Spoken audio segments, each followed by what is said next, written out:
Assalamu alaikum dostlar. Бүгін мен таладамын. Талада 1 гектар малина отырғызғанбыз. Ошо Полана Маргаритадан азыр бираз кечигип чыгып атат. Күзүндө отырғызганбыз. Чыкканы бүгүнкү күндө момундай болуп жерден жарылып чыгып калыптыр. Кээ бирөө деп чыгып келаткандар да бар. Буюрса. Кээ бирөө чыга электери да бар күнүндөчү. Жалпысынан иншаллах чыгып жетишет деп ойлойм. Мындай кылып иш чаралар болуп атат. Мындайдан кармап чыкканбыз. Жарым беде.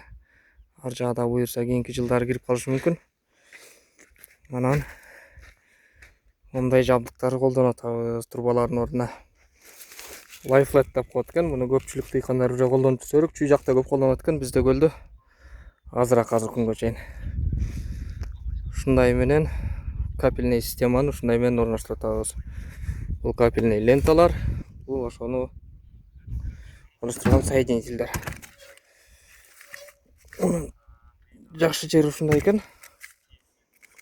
Мына эгер мындай кылып бир жагын бекитип койсоң, биянан бияка калып калат экен да.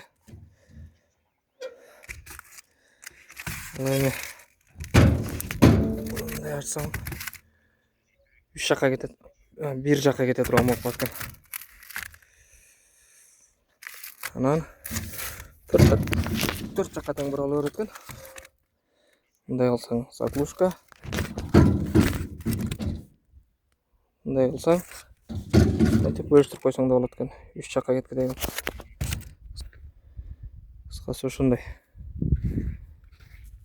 Бул орношкондо ушундай болуп жайгашат экен.